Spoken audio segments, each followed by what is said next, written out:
What's up, you guys? It's IAmTheLionRider, and welcome back to Roger Williams Park Zoo. I know we are finally back, and we are at the much anticipated Faces of the Rainforest.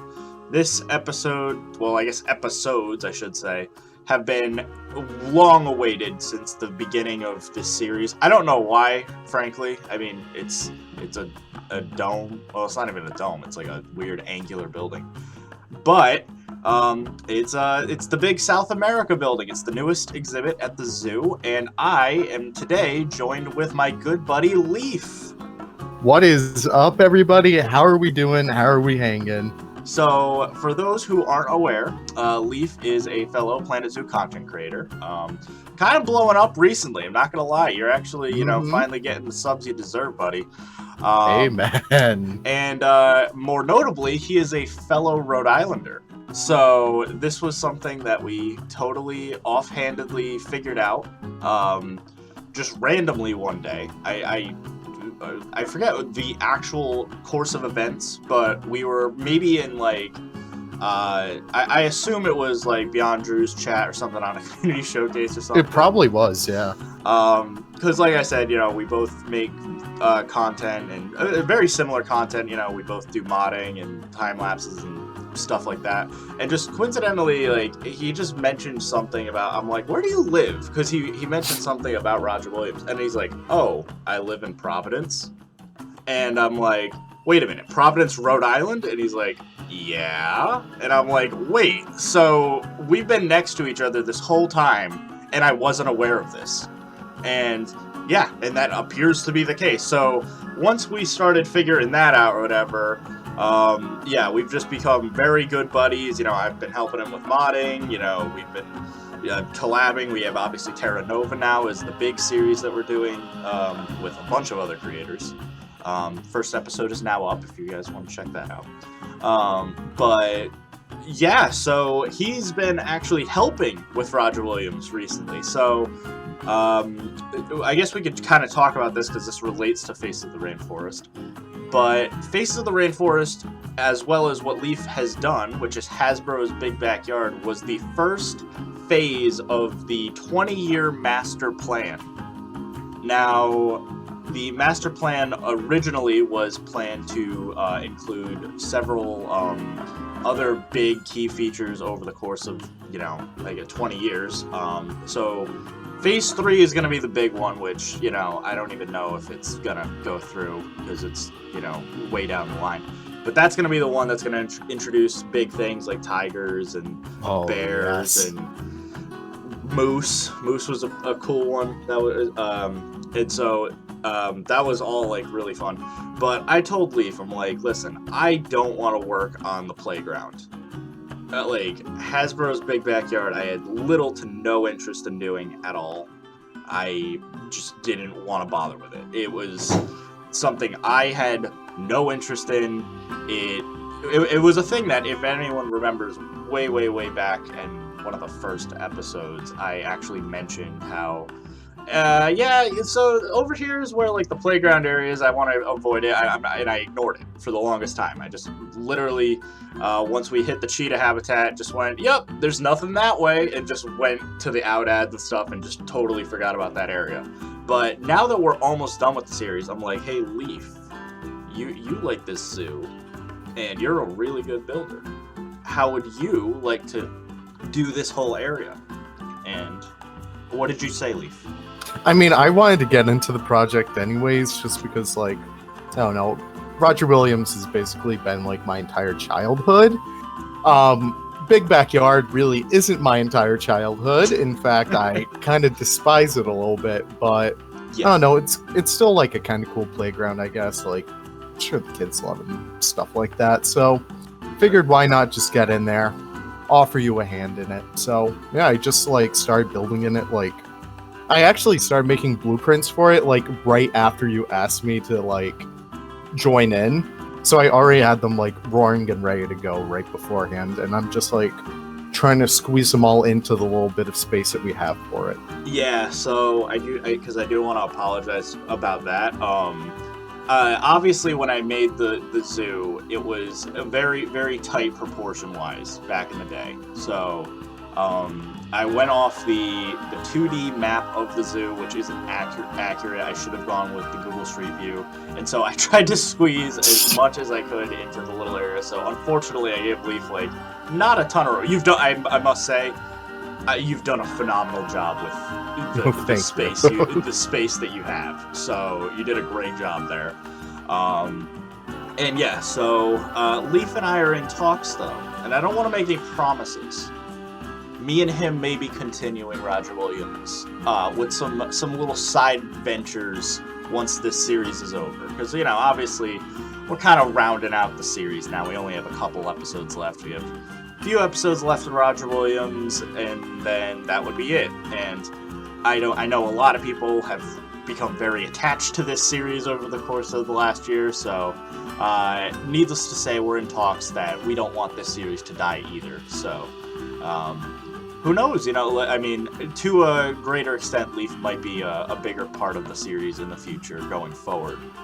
But I guess now we should probably actually talk about Faces. So for those who aren't aware, Faces of the Rainforest is a South American themed open, what do they call it? Open aviary building, I guess you could say. It's not, I wouldn't call it an aviary, but it technically is. But it's an open area, free range area for some animals. That's also another misnomer, that it's not really free range for most of them. Mm-hmm. But it's a big building that was to replace our old South America building, which was the Tropical America building. And that building was originally scheduled to be demolished, actually, but instead they kind of kept it around. There was a lot of shifting going on with the master plan, with the idea of what they wanted out of Faces of the Rainforest.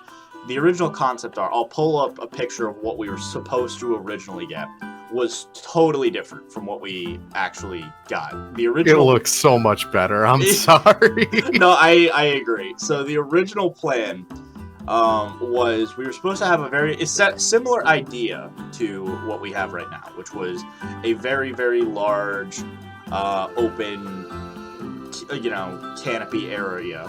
But instead, it was supposed to be more of a rounded building. And we were supposed to have an expansion of the current Anteater Enclosure.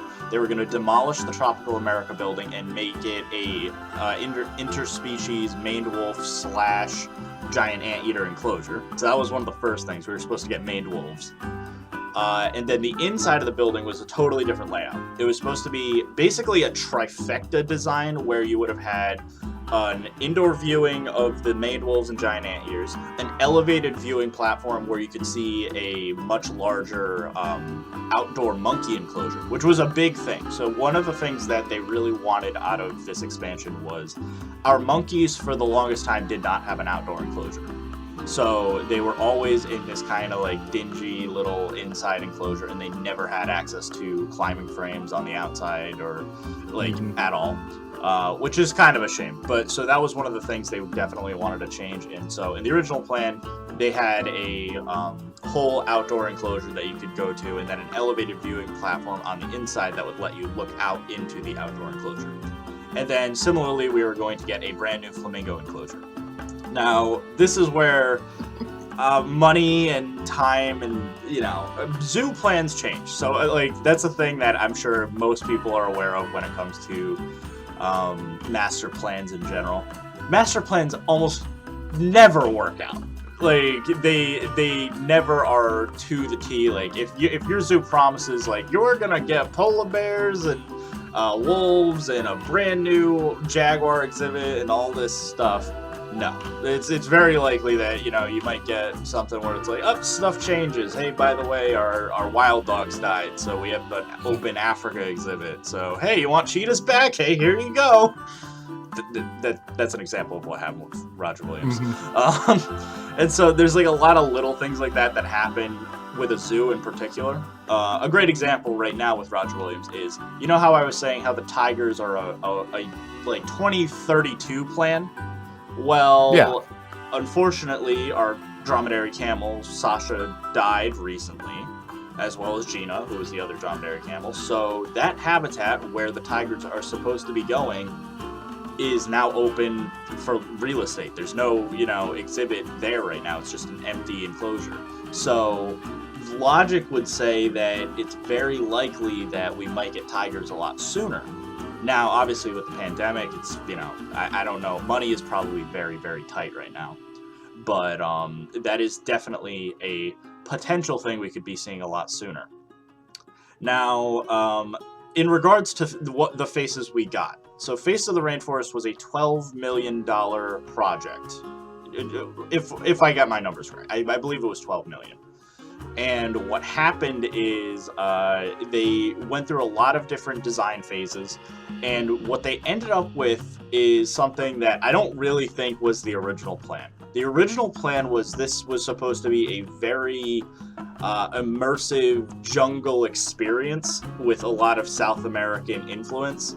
What we ended up getting was more of a very industrialized modern art building. It's a cool design. Like, I think it's got that sharp, angular, modern glass aesthetic. It's like the Louvre of Rhode Island. Yeah. That's why I've kind of deemed it as now. Yeah, and that's a fair way to put it, because it's definitely a cool building. It's just inside, in my opinion, and I think Leaf agrees, and basically everyone else, it is not worth the $12 million that we invested. No, sir. The plan was originally this building, as well as our big backyard expansion, and as well as we were supposed to get a reptile building, which I mentioned in the education center episode. All of this was part of phase 1, and it was all in an effort to attract 1 million new visitors a year. Now, I don't think it takes any sort of marketing genius of a zoo to figure out that not really adding new animals isn't really going to bring back people from to a zoo. And so if the goal was to attract new visitors, not adding anything new was the issue. We added a new playground, which, new to kids, which is great, but, that's not going to bring in, like, the kids aren't going to go to the zoo for a playground. Exactly. The parents aren't going to bring the kids to a zoo for a playground. Well, especially when in Roger Williams Park, we already have Carousel Village, which is also a rather good playground as is, with a carousel and everything. So, like, there's not, anything really that's crazy. And that's free. So our big backyard, you have to pay a zoo admission, of course. Mm-hmm. But I think for the most part, like, yeah, that was kind of I don't know about that. Now, Face of the Rainforest technically added new species. I will say that. So some of the new species we did get were the howler monkey, the giant otter, and the tamandua. I believe those are and the agouti. We got agouti a little bit later. But everything else in the current setup of Faces, we technically had in Tropical America. And so if you really look at the zoo, right, with the animals I listed, we already have an otter species with the North American river otter. We already have a bunch of monkeys. We have the TT monkeys, the tamarins, the Saki monkeys. So, we always had monkeys. Howlers are cool, but I don't think they're going to really bring in anyone. Any normal zoo goers are just going to be like, haha, it's a monkey. They'd count the gibbons as monkeys, technically. Like, even I'm like that, too. Yeah. I know monkeys. And so it's just kind of like, yeah, howlers are cool, but they're not a big, that we have to go to the zoo to check this out. Similarly, the giant otters. Giant otters are definitely a seller for, and I mentioned this in my River Otter episode, but giant otters are terrifying. And they're cool, but the zoo already had otters. So again, most people who go to the zoo would already recognize we already have otters. So what would the point be? I will come to defend the giant otters, though. They play so much more with, like, their enrichment more than, like, the river otters. Because the last time I was there, they had, like, a little tub filled with fish or something. And they were tearing it up underwater, and it was just, like, the coolest thing to see. But yeah, I don't know. I'll defend the giant otters. Like the giant otters. I have no issue with them. I think they are a cool addition to the zoo. However, giant otters on their own are not going to bring in 1 million new guests a year. And True. there was just no other animals really planned. I mean, maned wolves might have been something that would have maybe done. I don't know if they also would have been a big ticket pull like tigers or bears, but maned wolves would have been a cool addition.